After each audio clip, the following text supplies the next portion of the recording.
All right, let's take a look at the practice test. For the instructions, we're asked to solve each word problem.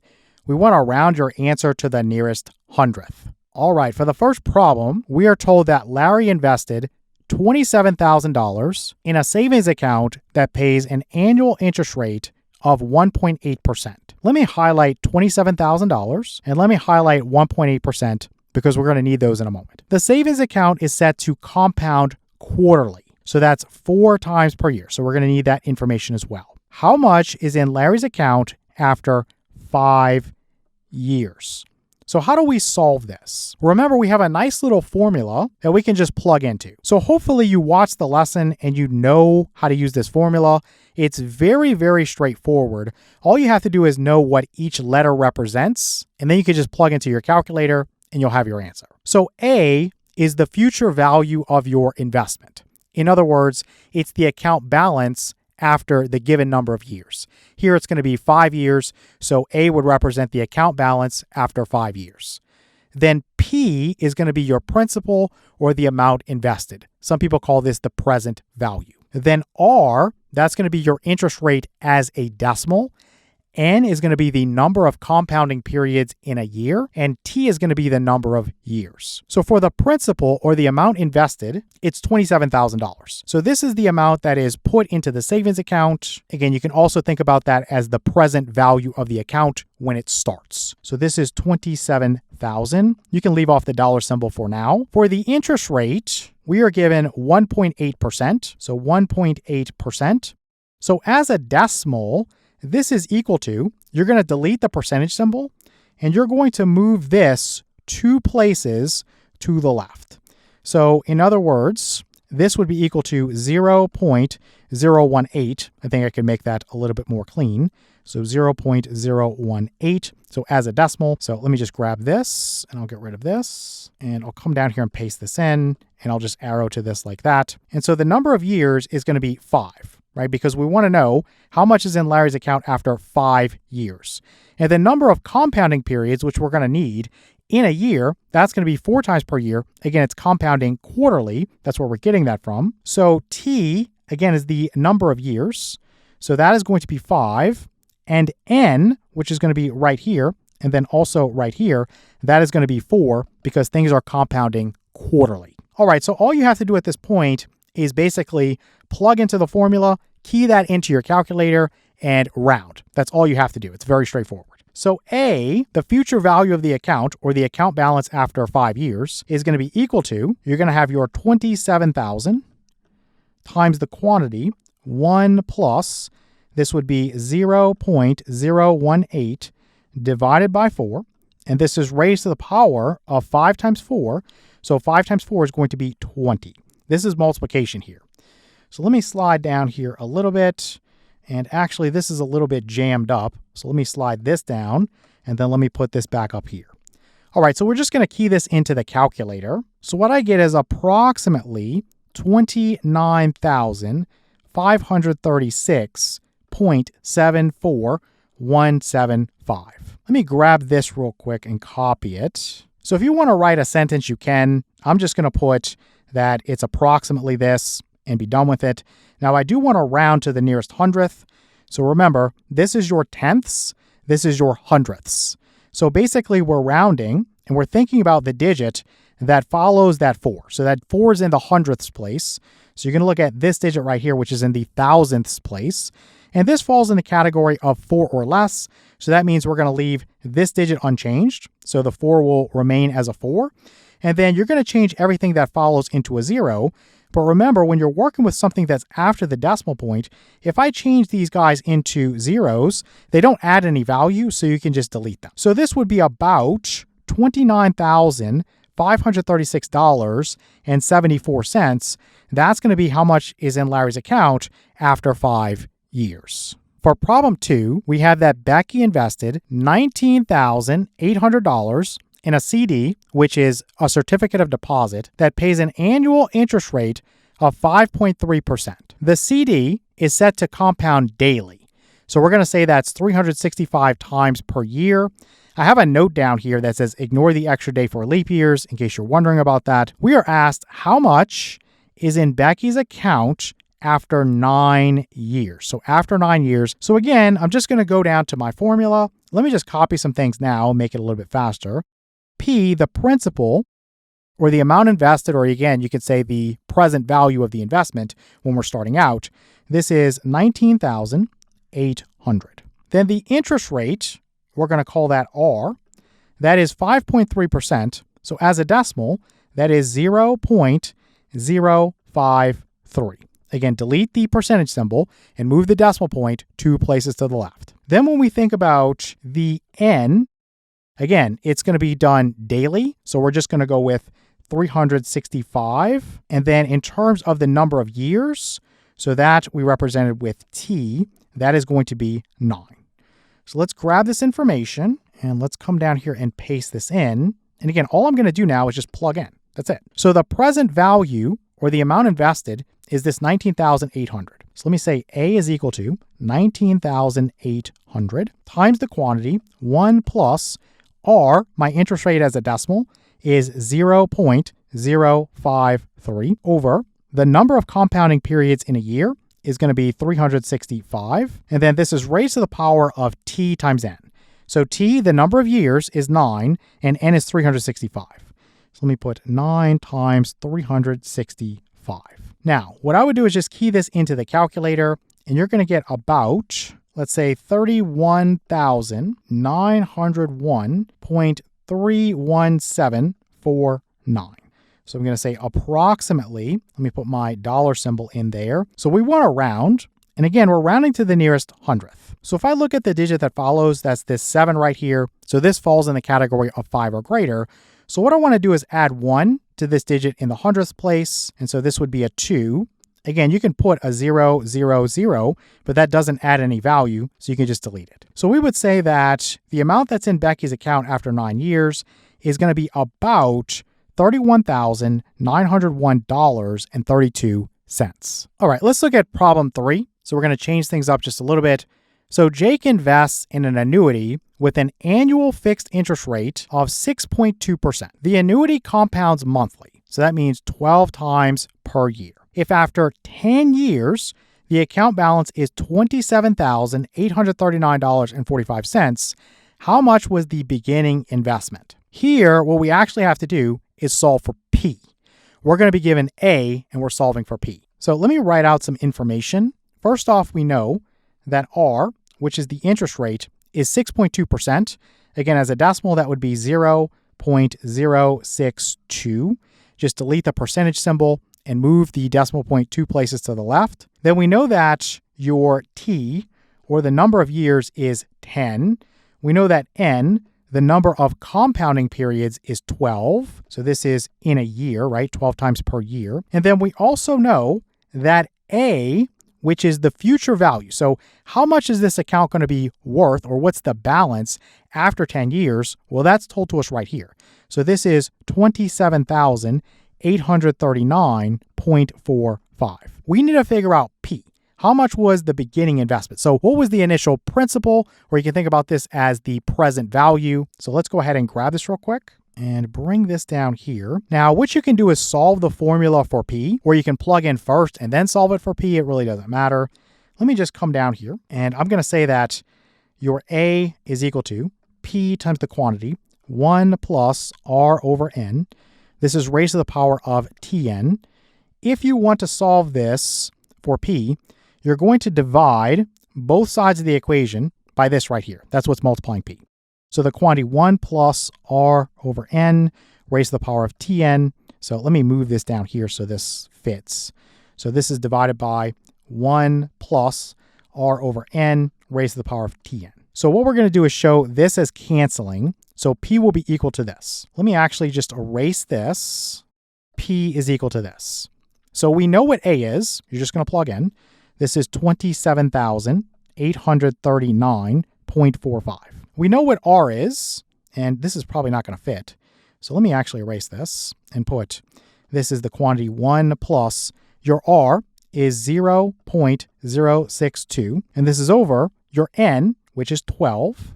Close that down. This is raised to the power of your T times N. So it's 10 times 12. You could write that as 120 now if you want. I think I'll just do that, make it a little bit simpler. And maybe what I'll do is erase this and make that as one continuous thing there so it's not different colors. Okay, at this point, you can just key it into your calculator. And what I get is about, let's go 15,000. And my calculator goes 0.00074. Of course, when you round that, it's just going to be $15,000. Let's come up here and let's paste this in and say, I'll put my dollar symbol in. Let me move this down. This is going to be approximately $15,000. Of course, if you're rounding to the nearest hundredth, this is a 0 and this is a 0, so you can just cut these off.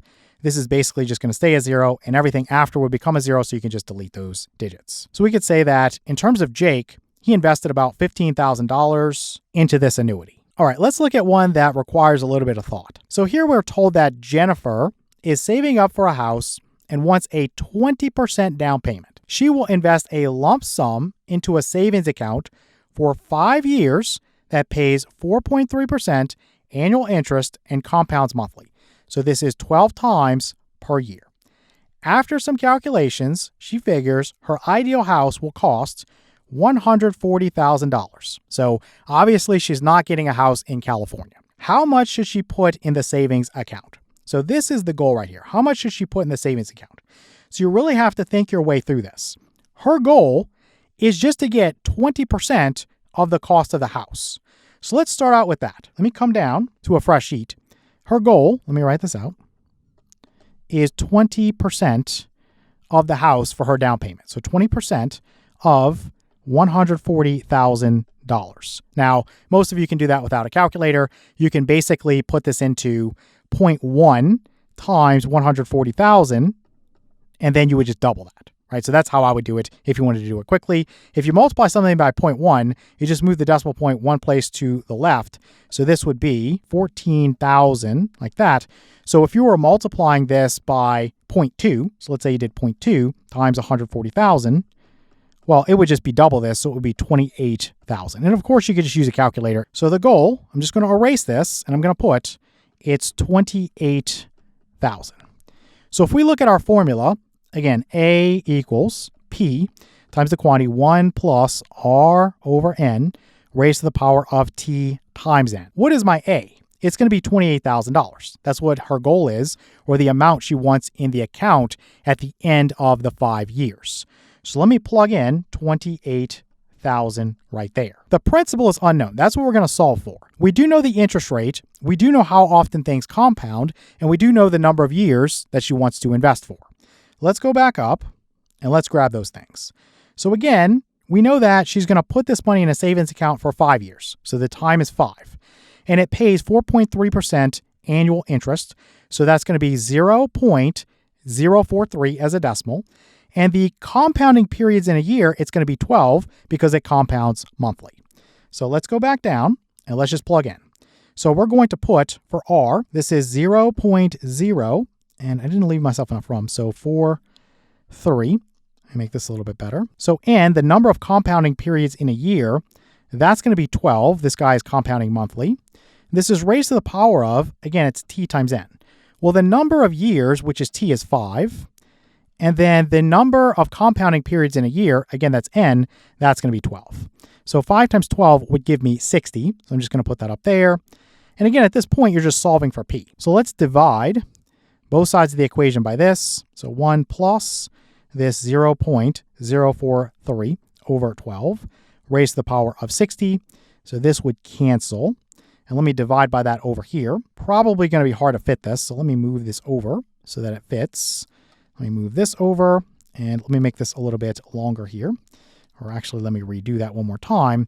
So this is divided by 1 plus 0.043 over 12, and then this is raised to the power of 60. So when I plug this into my calculator, I'm going to get that P is about, let's go 22,591 point, let's go 84049.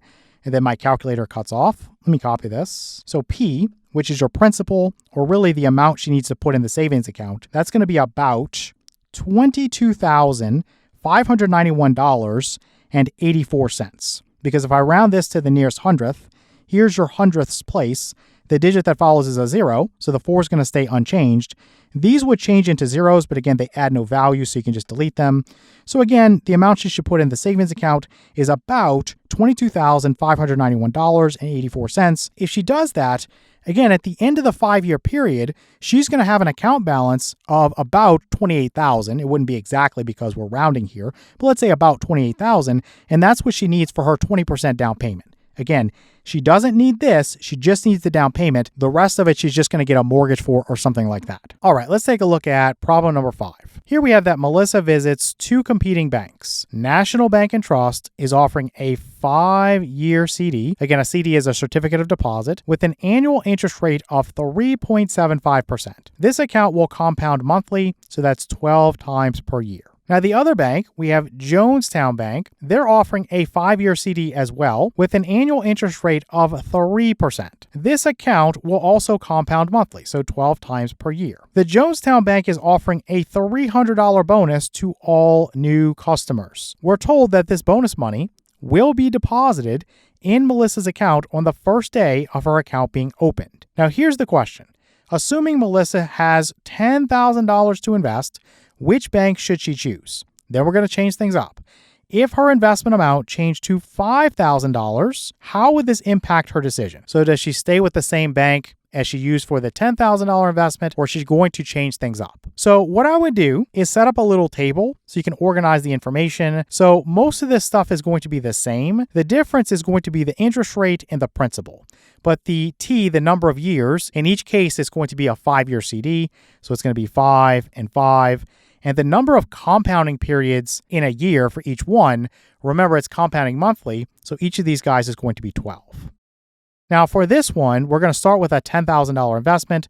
So for the National Bank and Trust, that's NBT I'm abbreviating, this is $10,000 here. And then for the Jonestown Bank, again, JTB I'm just abbreviating, she gets a $300 bonus deposited into the account on the first day. So let's say the principal or the amount invested here is $10,300. We just have a different interest rate here. If we go back up, for the National Bank and Trust, it's 3.75%. And then for the Jonestown Bank, it's only 3%. So let's put 0.0375, and then here 0.03. So again, 3.75% for the National Bank and Trust, and then only 3% for the Jonestown Bank. So all you have to do is use your formula for each bank and see what you would get. And obviously, you're going to choose the bank that gives you the highest return or the most money at the end of the investment period. So let's just write out our formula. Again, so we have A, the account balance at the end of the 5 years, or again, you could say the future value of the account, that's equal to your P times the quantity 1 plus your R over your N. And this is raised to the power of Tn. So let's just start with this one. We'll say that A is equal to, we'll have for P 10,000, so 10,000, times the quantity, 1 plus your R is 0.0375 over your N, that's going to be 12, and this is raised to the power of T times N. So T times N, 5 times 12 would be 60. So let's punch this into the calculator. Okay, so here what I get is about 12,000, let's say 58 point, I'm going to go 77648. So that's where my calculator stops. If we're going to round these to the nearest hundredth, you're going to look right there. That's the digit in the hundredths place. The digit that follows is a 6. So I want to add 1 to that 7. So that's going to become an 8. And then you can just delete everything else. So this would be about $12,058.78 that you would get from the National Bank and Trust. So maybe I can actually put this up here. Let me make another column, and I'll just put A, and then I'll put this in. So 12,058.78. A lot of this is going to be the same. So let me just change this to 10,300, and I'm going to change this to 0.03, or you could write 0.03 if you wanted to make that more clear. And now we'll just key this into the calculator, and I get about, let's say, 11,964, and then 0.65285. Again, if you're rounding to the nearest hundredth, you want to look at this 2 here that falls in the category of 4 or less. So just leave the 5, this digit here in the hundredths place alone, and you can delete all the digits that follow. So this, let's put 11,964.65. So obviously, she's going to get a better return going with National Bank and Trust. Even though they don't give her the bonus money, the fact that the interest rate is higher, it's going to make up for it over the 5-year period. So this is what she should choose in the first case. So let's go up here and just put for $10,000, she's going to choose the National Bank and Trust. Okay, we're going to come back down here. And now we're going to do the other scenario. So let me erase this. Again, a lot of this stuff is going to stay the same.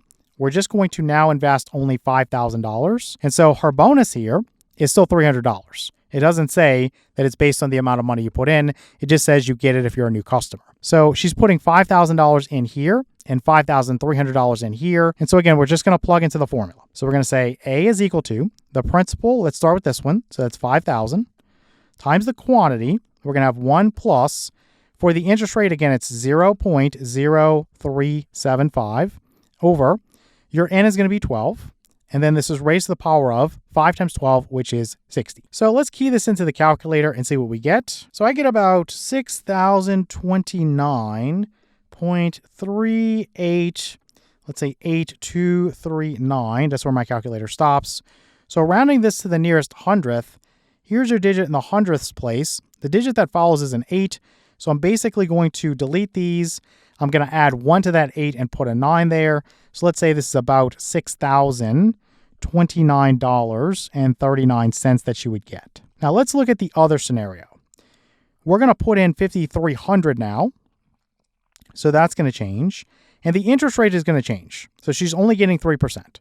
So 0.03. Everything else is the same. So let's key this into the calculator. And what I get is about, let's say 6,156. Let's go 0.568942. So if you want to round to the nearest hundredth, again, here's your digit in the hundredths place.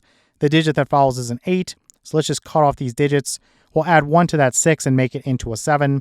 So this right here would be about $6,156.57. So now what we see is that with an investment of $5,000, she's better off going with the Jonestown Bank because of this bonus $300 that they put in her account on the first day.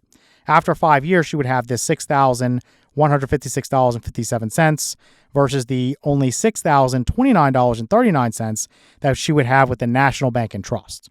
So let's go back up and say for $5,000, now we're going to change our decision and we're going to go with the Jones. So the Jonestown